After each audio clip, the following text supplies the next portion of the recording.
Bonjour et bienvenue, vous écoutez L'Esprit Sauvage. Je suis Léa et je vous invite ici dans un espace de partage, de conscience et d'exploration.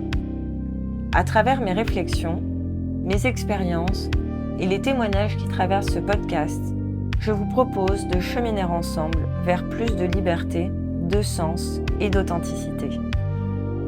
Aujourd'hui, j'ai le plaisir de recevoir une invitée qui m'est très chère. Elle s'appelle Claire Briard et elle est Gestalt thérapeute. Bonjour Claire, merci d'être là. Bonjour Léa. Je suis ravie de t'accueillir aujourd'hui. Claire, est-ce que tu pourrais commencer par te présenter ? Avec plaisir, bien que ce soit l'exercice peut-être le plus compliqué. Donc, je m'appelle Claire Briard, je suis Gestalt thérapeute. Et pour vous expliquer un petit peu ce qu'est la méthode Gestalt, puisque malheureusement, c'est encore pas très connu en France. Donc, la méthode Gestalt est une pratique thérapeutique qui travaille principalement sur le moment présent. Donc on va évidemment aller quand même chercher les problématiques qui viennent toujours de l'enfance. On va aller regarder ça, mais on ne s'y attarde pas. L'idée de la Gestalt, c'est vraiment de se focaliser sur le comment. Donc on va aller chercher quelle est l'origine de nos croyances limitantes, qu'est-ce qui nous bloque dans l'instant présent et comment. Voilà, l'idée, c'est vraiment de travailler sur le comment. Comment on peut transformer ces croyances limitantes en croyances créatrices et donc transformer nos blocages dans le moment présent en action pour aller vers notre idéal de vie. Dans ta pratique et dans la vision Gestalt, parce que je pense que tu as ta propre pratique, oh oui, malgré le code de cette thérapie, comment est perçu le doute ? Qu'est-ce que toi tu en dis ? Alors le doute de soi, en Gestalt, on va parler du coup d'un manque d'estime de soi qui va être lié à ce qu'on appelle l'hyponarcissisme. C'est-à-dire que le narcissisme, c'est quelque chose de complètement sain. On a tous besoin d'avoir une part de narcissisme. Il faut juste pas qu'elle soit ou trop basse ou trop haute, donc vraiment dans l'équilibre. Ouais. C'est-à-dire se positionner à la même hauteur que son voisin, pas plus bas ni plus haut. On est tous égaux. Ouais. Donc on va parler vraiment d'hyponarcissisme et le doute, ça va être lié à un manque d'estime de soi. Manque d'estime de soi qui se travaille par la relation au père. En Gestalt, on parle d'estime de soi au travers de la relation que j'ai eue avec le père. Ok. Que le doute, c'est ce qui nous empêche d'avancer, en fait. Et l'énergie masculine, c'est l'action. Ouais, tout à fait. Ouais. Le doute peut être sain à un certain niveau. Bien sûr, ouais. À quel moment on bascule dans quelque chose de toxique, en fait, pour soi-même ? Je dirais à partir du moment où il nous empêche de vivre. Ouais. Et de réaliser, exactement, ouais. Et de réaliser ce qu'on a envie de faire de notre vie. Ouais. Le doute, il va être utile avant de se mettre en action, déjà pour réfléchir à son action et peut-être le faire de la manière la plus ajustée pour soi. Après, s'il nous empêche de faire, là, ça devient handicapant. Ça prend des grosses proportions et ça prend trop d'espace. En fait. Ouais. L'autosabotage, est-ce que c'est un concept que tu utilises et comment tu le comprends ? Donc l'autosabotage, je pense que c'est une notion qu'on connaît tous un petit peu à notre manière. En tant que thérapeute, en tout cas moi c'est l'autosabotage qui m'a amenée à devenir thérapeute, dans le sens où j'ai eu besoin de comprendre pourquoi de tels mécanismes se sont mis en place de manière totalement inconsciente dans ma vie. Pourquoi j'ai eu besoin de me faire autant de mal. Et donc le fait de devenir thérapeute était d'abord de chercher à comprendre qu'est-ce qui se passe en moi pour pouvoir aider d'autres personnes à en sortir. Évidemment, en commençant par soi, puisqu'on est notre premier sujet d'étude. Ouais, Quoi. ouais. Les mécanismes d'autosabotage que j'ai le plus utilisé, je dirais, c'est la fuite. Ouais, ouais. La fuite. Sous plein de formes. Ouais. Oui, oui. Sous plein de formes. Je pense que ma première fuite a été, j'ai voulu vraiment rentrer dans le moule que la société nous proposait pour plaire, dans l'idée de plaire à ma famille, à mes parents, ne pas les décevoir, puisque la vie m'avait été décrite comme c'est comme ça qu'il faut faire, avoir un boulot fixe, Ouais. une maison, faire des C'est enfants, le construire chemin. une famille, genre c'est le chemin, c'est ça. Il n'y en a pas d'autres, Il n'y en les a gars. pas d'autre, c'est celui-là. Et j'ai essayé, donc déjà je suis fière de ça.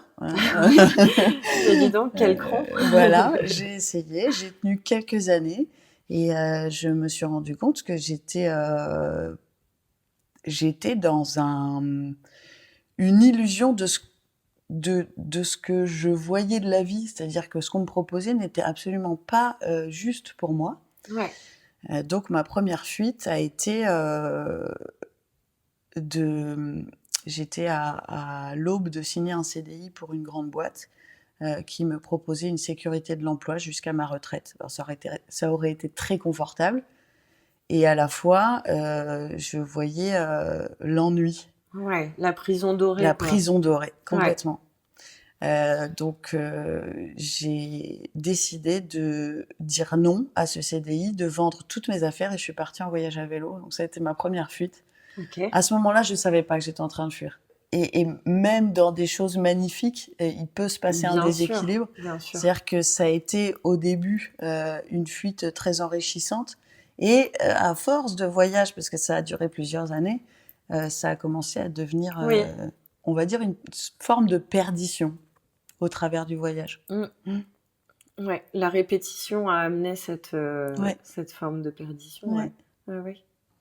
Dans ta pratique thérapeutique, l'autosabotage, comment on le voit et qu'est-ce qui en ressort de ça? L'autosabotage en Gestalt, on va déjà commencer par regarder quels sont mes mécanismes d'autosabotage. Donc ça commence par prendre conscience. Oui. C'est l'étape numéro 1 et je pense en Gestalt comme dans toutes les pratiques thérapeutiques. Ouais, c'est l'observation. Voilà, la première étape c'est vraiment de se regarder dans ces mécanismes d'autosabotage qui peuvent être la fuite, qui peuvent être le combat, qui peuvent être tout un tas de choses. Et au travers de cette prise de conscience, donc là, quand on prend conscience de ces mécanismes d'autosabotage, on en vient à en déduire quelles sont les croyances limitantes qui m'ont amené à développer ces mécanismes d'autosabotage. Et une fois que on a trouvé les croyances qui nous limitaient, on va essayer d'aller déconstruire ces croyances pour les reconstruire en croyances créatrices. Et à partir de là, en tout cas dans la méthode Gestalt, on va utiliser beaucoup d'exercices. Okay. En fait, dans ma pratique, on fait des séances en individuel, en one-to-one, où on va parler pendant 1 heure. Et à chaque fin de séance, je donne toujours un exercice en lien avec la séance qu'on vient de faire, pour intégrer ce qui s'est dit en séance, mais de manière autonome. C'est-à-dire que la personne va le faire chez elle, de manière autonome. Et pour l'autosabotage, il y a des exercices assez intéressants. Oui, ok. Est-ce que tu pourrais nous citer un exercice ou un exemple? En général, le premier exercice que je donne en ce qui concerne l'autosabotage, ça va être faire la liste de tout ce qu'on ne veut plus dans sa vie. Puisque le cerveau humain est vachement plus fort à savoir ce qu'il ne veut pas plutôt que ce qu'il veut. Et dans notre autosabotage, en général, on est vraiment dans une forme de perdition, avec un gros point d'interrogation au-dessus de la tête. Et pour y répondre, c'est déjà de poser les bases, quoi. Qu'est-ce que je veux plus dans ma vie ? Une fois qu'on a fait cette liste de je ne veux plus, c'est la transformer en je veux. Et à partir de là, on sait où on veut aller. En commençant par cet exercice, de savoir où on veut aller permet après de voir comment on peut déficeler ces mécanismes d'autosabotage pour en construire de nouveaux mécanismes qui soient plus créatifs. Oui. Je vais te donner un exemple pour que ce soit un peu plus clair. Sur l'autosabotage, par exemple, je vais parler de moi, parce que ça peut être important, ça peut résonner pour certaines personnes. J'ai aussi utilisé, donc dans ma fuite par le voyage, j'ai aussi utilisé une fuite par le voyage, on va dire, dans ma tête, au travers des psychédéliques et de certaines drogues, où je vivais clairement dans l'illusion. Oui. Évidemment, c'est quand on arrête qu'on s'en rend compte. Voilà. Et donc, en faisant cette liste de je ne veux plus être obligée d'utiliser de substances pour relationner avec des personnes ou pour me sentir à l'aise dans un environnement, on va, du coup, ça c'est la phrase au négatif. Moi, Claire Briard, je ne veux plus utiliser de substances dans ma vie pour pouvoir me sentir à l'aise de vivre cette vie et de m'incarner. Ouais. En fait, on va transformer cette phrase négative en positif. Et donc, en positif, ça donnerait moi, Claire Briard, dans ma vie, je veux pouvoir relationner, je veux pouvoir être dans un environnement, je veux pouvoir incarner ma vie de manière saine et être capable de me faire du bien. Pour toi, le thérapeute, il a quelle place dans la vie d'un être humain, en fait ? Je te remercie de me poser la question parce que ça fait vraiment partie des expériences de vie que j'ai vécues. J'ai essayé de me débrouiller toute seule dans mon parcours. Quand on est en voyage, on n'envisage pas vraiment d'être suivi. C'est vrai qu'on est tout le temps en mouvement, donc ça complexifie un peu la chose. Et donc, à base de lectures fort intéressantes, ça, je dirais pas le contraire, je me suis ouverte à la spiritualité. Encore une fois, c'était une très bonne chose. Et attention quand même, parce que c'est aussi un domaine dans lequel on peut se perdre. Oh oui. C'est aussi un domaine dans lequel on peut se trouver des excuses et du coup rester coincé un peu dans son statut de victime, genre c'est pas de bol, j'ai vécu ça, j'ai pas de chance. Non, on a notre responsabilité, du moins de ce qu'on fait, de ce qui nous arrive. Et ça, vraiment, j'insiste là-dessus, en tout cas dans ma pratique. J'invite toujours les gens à devenir responsables d'eux-mêmes et de ce qui leur arrive. Ouais. Parce que ça passe aussi par là, de sortir de l'autosabotage, c'est de reprendre sa responsabilité, en fait. Et l'idée d'être suivi par un thérapeute permet d'accélérer le process. T'es plus tout seul dans ta tête, c'est ça. Dans ton prisme, en tout cas. Ouais. Alors, il y a une phrase qui résonne pas du tout avec ce qu'on est en train de se dire, c'est « seul, on va plus vite, à deux, on va plus loin ». Alors, ça dépend de quoi on parle. Parce que, on a des contre-exemples assez lourds. Parce que sur le chemin de sortir, en tout cas, là, on parle de l'autosabotage, donc de sortir de ces mécanismes d'autosabotage, seul, on va pas plus vite. Vraiment, c'est une illusion. Seul, on avance, c'est sûr, et c'est très lent. Faut être réaliste, c'est très très lent. Et c'est justement en partageant notre expérience, nos doutes, nos peurs avec les personnes qui nous entourent. On peut commencer sa thérapie en parlant avec des amis, avec qui ça pourrait résonner déjà. Au travers d'une phrase, des fois, on fait un pas de dingue. Mais évidemment, en parler à un thérapeute, ça permet d'avoir un chemin qui est tracé marche par marche. Et donc beaucoup plus simple, beaucoup plus rapide. Et puis surtout, on est dans un espace de bienveillance, de non-jugement, d'écoute active. Et un thérapeute, il fera, même s'il n'a pas vécu la même expérience que vous, il sera toujours dans une écoute et une recherche de compréhension de ce qu'on traverse. Donc j'ai envie de dire, peu importe le sujet, Ouais. ça fait aller plus vite et plus loin. Voilà. Ouais. Ok. Donc seul on avance. Moi, si je devais refaire cette citation, je dirais seul on avance lentement. Avec un thérapeute, on avance plus vite et plus loin. Aujourd'hui, on va apporter quelques pistes de réflexion. Entre autres, tu donnais l'exemple avec l'autosabotage d'un exercice qu'on pouvait faire.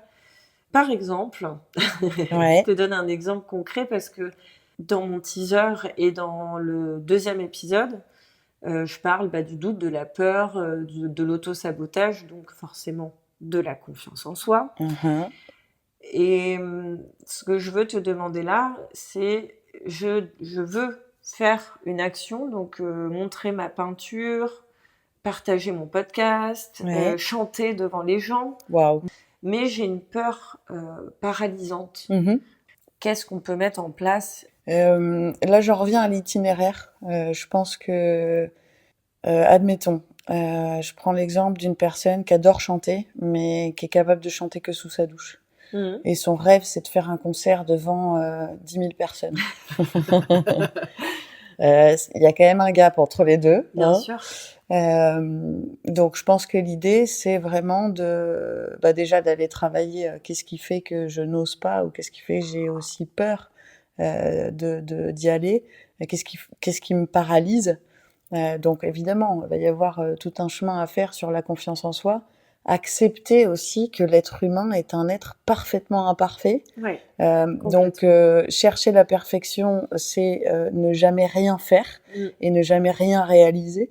Donc, ça, je pense que c'est quelque chose qui est important d'ancrer aussi. Ouais. Et puis après, faire du step by step, quoi, étape par étape.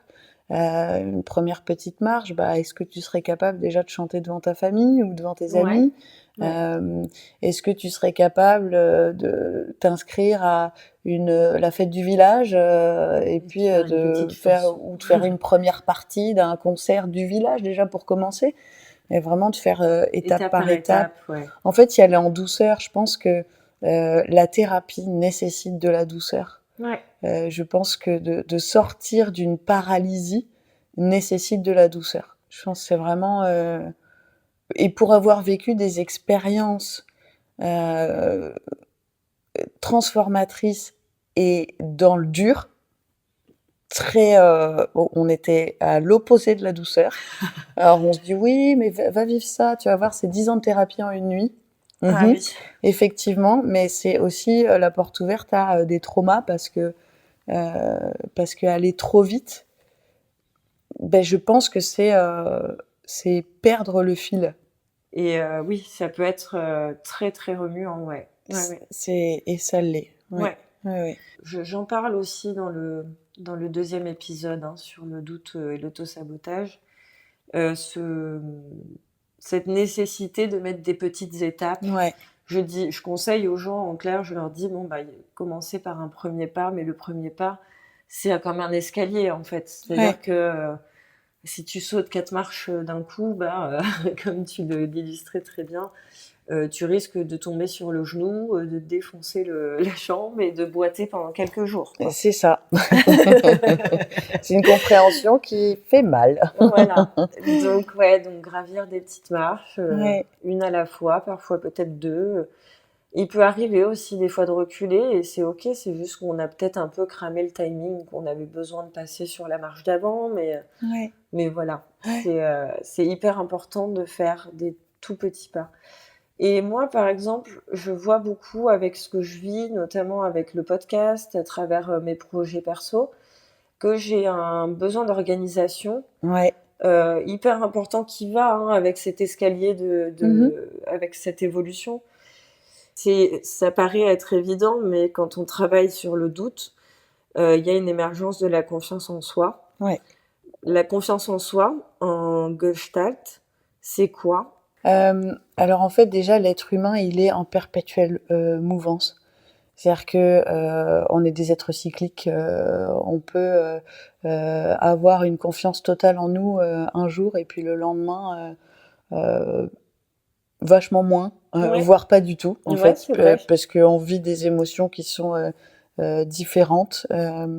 L'environnement dans lequel on vit aussi peut jouer sur nos émotions et ce qui se passe à l'intérieur de nous. Le climat social dans lequel on vit, le pays dans lequel on vit, tout peut basculer en une fraction de seconde. Donc l'estime de soi, c'est pareil. Ouais, c'est vrai. Donc c'est pas quelque chose à atteindre comme le Graal. Voilà, ça y est, j'ai confiance en moi, c'est acté pour toujours. Non, c'est pas vrai. Ouais.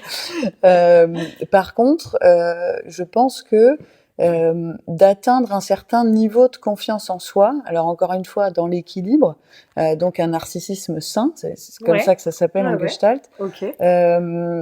C'est être à la même hauteur que son voisin en fait. C'est vraiment je ne vaux pas mieux ou moins que les autres, je vaux autant que les autres. Et goûter à ça au travers de la thérapie, quand on n'a jamais vraiment goûté à ça, ça permet de comprendre ce que c'est que d'avoir confiance en soi, que d'oser prendre sa place, que d'oser s'incarner et exister, sans avoir besoin d'écraser les autres. Là, on est dans l'équilibre, là, on est dans une vision humaniste. Ouais. Et toutes les parts de nous sont adaptables et tous ces concepts d'estime de soi le sont aussi, quoi. Ouais. Ça bouge beaucoup. Ouais. Ça dépend de tellement de facteurs. Merci Claire d'avoir été là aujourd'hui. Avec grand plaisir. Merci Léa de m'avoir permis de m'exprimer, de faire porter ma voix. Merci à toi aussi de proposer ce podcast qui, j'en suis certaine, parlera à beaucoup de gens. Et puis voilà, je pars du principe que là tu oses et donc tu montres exactement ce que c'est que de sortir de l'autosabotage et d'oser, donc déjà bravo pour ça. Il y a cette phrase que j'adore, qui es-tu pour priver le monde de ta lumière? Oh waouh. Ouais, j'aime beaucoup cette phrase, je la connais aussi et c'est magnifique. Donc merci à toi de la partager au travers de ce podcast et puis tout ce que tu représentes et tout ce que tu es. Merci Claire.